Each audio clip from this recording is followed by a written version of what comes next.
சனி பகவான் என்ன பாவத்தில் இருக்காரு? 10ல் இருக்காரு. 10ல் ஒரு பாவி இருந்தால் அரசனை போல யோகம் உண்டு. அதே மாதிரி நிறைய மிதுன ராசி அன்பர்களுக்கு திருமண வரன் கூடி வரும். நல்ல ஒரு தொழில் அமையும். ஆல்ரெடி படிச்சுட்டு இருக்கோங்க, இப்போதான் வேலை தேடிட்டு இருக்கோம், உங்களுக்கு நல்ல வேலை அமையறதுக்கான பிராப்தம் உண்டு. ஆனால் 6ஆம் மாதத்துக்கு அப்புறம் என்ன ஆகுது?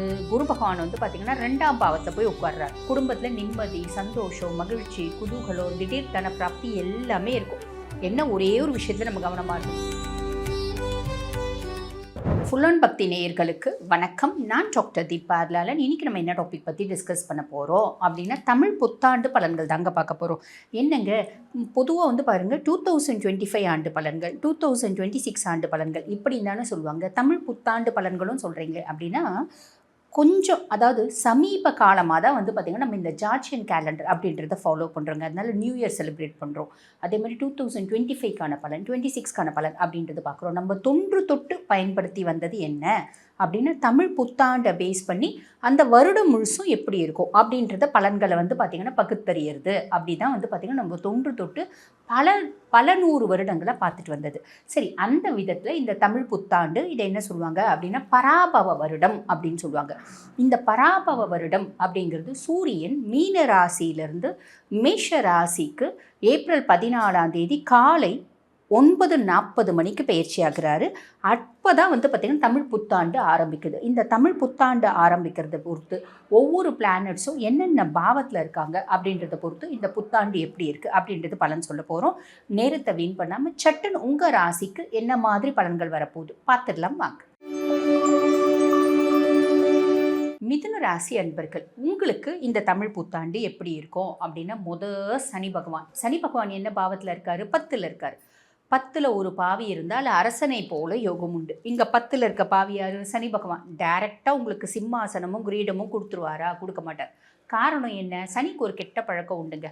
10 ரூபா கொடுக்குறாரு அப்படின்னா கூட உனக்கு 10 ரூபா கொடுக்கலாமா வேணாமா, கொடுக்கலாமா வேணாமா அப்படின்னு whether you deserve it or not அப்படின்றத 100 முறை அனலைஸ் பண்ணி தான் கொடுப்பார். அப்போ 10ல் ஒரு பாவி இருந்தால் அரசனை போல யோகம் உண்டுன்னு சொல்கிற கருத்து தப்பா இல்லை நீங்கள் சொல்கிறது தப்பா அப்படின்ற ஒரு சந்தேகம் இருக்குது இல்லையா?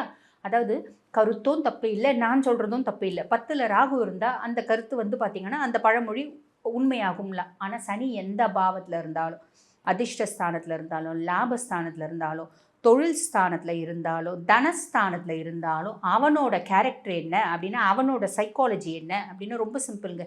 நீ ஹார்ட் ஒர்க் பண்ணு, நான் தரேன். நியாயமான ஒரு சைக்காலஜி. அதே மாதிரி பார்த்திங்கன்னா நீதிமான் அப்படின்னு சொல்லலாம். ஈஸ்வர பதவி பெற்ற ஒரே கிரகம். இப்போ ரொம்ப சிம்பிள். நம்ம என்ன பண்ணணும்? நம்ம பாட்டுன்னு ஹார்ட் ஒர்க் பண்ணணும். ஹார்ட் ஒர்க் பண்ணுறீங்க அப்படின்னா பெருத்த லெவலில் முன்னேற்றம் அப்படின்றது இந்த தமிழ் புத்தாண்டில் கண்டிப்பாக வருங்க. நான் ஹார்ட் ஒர்க்லாம் பண்ணலாமா? ஏன்னா நாங்கள் எங்கள் வீட்டில் வந்து பாருங்கள் நிறைய வசதி இருக்குது.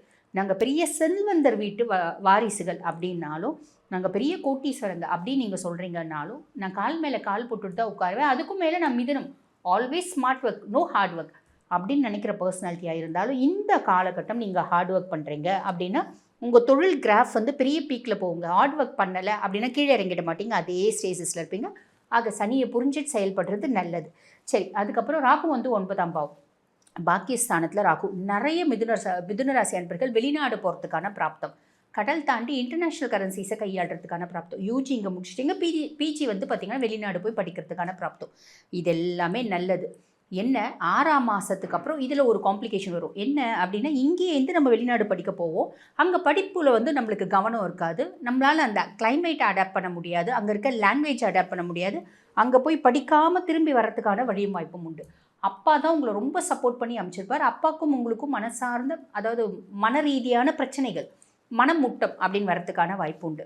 அப்பாவுக்கு வந்து பார்த்திங்கன்னா ஹெல்த் இஷ்யூஸ், முக்கியமாக ஸ்கின் மேனிஃபெஸ்டேஷன்ஸ் வரதுக்கான வாய்ப்பு உண்டு.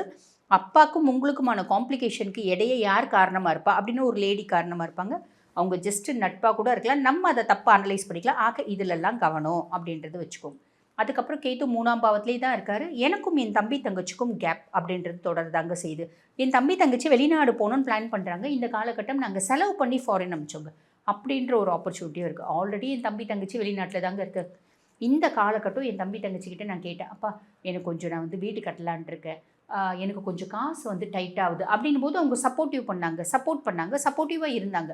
இப்படி நிறைய நல்ல விஷயம் இருக்குங்க. என்ன, உங்களுக்கும் அவங்களுக்குமான அந்யோன்யம் அப்படின்றது கொஞ்சம் கம்மியாக தான் இருக்கும். அதுவும் ஒரு விதத்தில் நல்லது தானே. நம்ம வந்து பார்த்திங்கன்னா ஒரு ஸ்பேஸ், ஒரு கேப் அப்படின்றது அவங்க ஆஸ்வாசப்படுத்திக்கிறதுக்கு நம்ம ஒரு கேப் கொடுக்கறது நல்லது தான். அதுக்கும் மேலே அவங்களுக்கு இன்ஃபெக்ஷியஸ் டிஸார்டர்ஸ் வரத்துக்கான வழியும் வாய்ப்பும் உண்டு. புரியுதுங்களா? சரி. அதுக்கடுத்து 6ஆம் மாதத்துக்கு அப்புறம் என்ன ஆகுது? குரு பகவான் வந்து பார்த்திங்கன்னா 2ஆம் பாவத்தில் போய் உட்கார்றார். 2ஆம் பாவம் அப்படின்றது என்ன சொல்லுவாங்க? தன, குடும்ப, வாக்குஸ்தானம். குடும்ப குருவாக இருக்கார். குடும்பத்தில் நிம்மதி, சந்தோஷம், மகிழ்ச்சி, குதூகலம், திடீர் தன பிராப்தி எல்லாமே இருக்கும். என்ன ஒரே ஒரு விஷயத்தில் நம்ம கவனமாக இருக்கணும். என்ன விஷயத்தில் கவனமாக இருக்கணும்? உங்கள் ராசியாதிபன் புதன் குருவுக்கு நட்பா பகையா அப்படின்னு கேட்டால் நட்பு கிரகம் கிடையாதுங்க, பகை கிரகம். அப்போ ரொம்ப சிம்பிள். நம்ம யாருக்கும் வாக்கு கொடுக்கக்கூடாது. இந்த பிள்ளைக்கு நான் வந்து கேரண்டிங்க, இந்த பிள்ளைக்கு இந்த பிள்ளைக்கு வந்து பார்த்திங்கன்னா வேலை கொடுங்க, இந்த பிள்ளை ரொம்ப நல்ல பிள்ளைங்க, இந்த பிள்ளை வந்து உங்கள் ஆஃபீஸில் கேஷியர் வேலை நீங்கள் கொடுக்குறீங்களா, தாராளமாக கொடுங்க, நானே இந்த பிள்ளைக்கு கேரண்டி அப்படின்லாம் நம்ம சொல்கிறோம். அப்படின்னாலும் யாரோ ஒரு வீட்டில் நம்ம வந்து மூத்தார் வீட்டில் திருமண வரன் பார்க்குறாங்க, நம்ம மூத்தார் பையனுக்குன்னு வச்சுக்கோங்களேன். நம்ம வீட்டு பக்கத்தில் ஒரு பிள்ளை இருந்திருக்கும், சின்ன வயசுலேருந்து அந்த பிள்ளையை தெரிஞ்சிருக்கும் நம்மளுக்கு. வீட்டில் ரொம்ப குடும்ப குத்துவிளக்கு மாதிரி இருந்திருக்கும். அந்த பிள்ளையை நம்ம சொல்லுவோம், அடடா நம்ம வீட்டில் இந்த பிள்ளை வாக்கப்பட்டு வந்துச்சுன்னா எவ்வளோ நல்லா இருக்கும், நம்ம மூத்தார் பையனுக்கு தான் வரன் தேடுறாங்களே, நம்ம ரெக்கமெண்ட் பண்ணலாம் அப்படின்னு நம்ம சொல்லிட்டோம் அப்படின்னு வச்சுக்கோங்களேன். குடும்ப குத்துவிளக்கு மாதிரி தெரிஞ்ச பிள்ளை உள்ளே வந்து பார்த்திங்கன்னா திருமணம் பண்ண பின்னாடி பார்த்திங்கன்னா அவங்க சொல்லுவாங்க, அந்த பிள்ளைக்கு வந்து பார்த்திங்கன்னா எஃபியில் 200 ஃப்ரெண்ட்ஸ் இருக்காங்க, இன்ஸ்டாவில் 300 ஃப்ரெண்ட்ஸ் இருக்காங்க. இப்போலாம் 200 300லாம் கம்மி, 1000 1500 ஃப்ரெண்ட்ஸ்லாம் கூட வச்சுட்டு இருக்காங்க இல்லையா? ஆக ஃப்ரெண்ட்ஸ் வச்சுட்டு இருக்கிறது தப்பு இல்லைங்க. பிள்ளைங்களோட கேரக்டரில் நிறைய மாற்றம். பிள்ளை வந்து ரொம்ப நல்ல பிள்ளையா இல்லை அப்படின்னு கம்ப்ளைண்ட் பண்ணுவாங்க. அதுக்கும் மேலே என்ன சொல்லுவாங்கன்னா, நீ என் குடும்பத்தை கெடுக்கணுன்னே இந்த பிள்ளையை வேணும்ட்டே நீ வந்து கூட்டிகிட்டு வந்து கல்யாணம் பண்ணி கொடுத்துட்ட, உனக்கு தெரியாமையா இருந்திருக்கோம் இவ்வளோ விஷயம் அப்படின்ற மாதிரி நம்மளை மொத்தமாக ப்ளேம் பண்ணுவாங்க. ஆக நம்ம எந்த பிரச்சனையும் தலையிட்டக்கூடாது, யார்கிட்டையும் மாட்டிக்கூடாதுன்னா யாரையும் நம்ம ரெக்கமெண்ட் பண்ணணும் அப்படின்ற அவசியமே இல்லைங்க. பொதுவாக 7 மற்றும் 10க்கு அதிபன் உங்களுக்கு வந்து பார்த்திங்கன்னா குரு பகவான், அவன் 2ஆம் பாவத்தில் வந்து அமரும்போது இந்த மாதிரி விஷயங்களில் கொஞ்சம் உஷாராக இருக்கணும். அதே மாதிரி நிறைய மிதுன ராசி அன்பர்களுக்கு திருமண வரன் கூடி வரும், நல்ல ஒரு தொழில் அமையும். ஆல்ரெடி படிச்சுட்டு இருக்கோங்க, இப்போ தான் வேலை தேடிட்டு இருக்கோம், உங்களுக்கு நல்ல வேலை அமையறதுக்கான பிராப்தம் உண்டு. ஆனால் நான் சொன்ன சின்ன சின்ன விஷயங்களில் கொஞ்சம் உஷாராக இருக்கீங்க அப்படின்னா மட்டும் போதும், இந்த வருடம் இனிமையான வருடம் அமையும். வாழ்த்துக்கள். இப்போ நான் சொன்னது வந்து பார்த்திங்கன்னா உங்கள் ராசிக்கான பொதுவான பலன்கள்.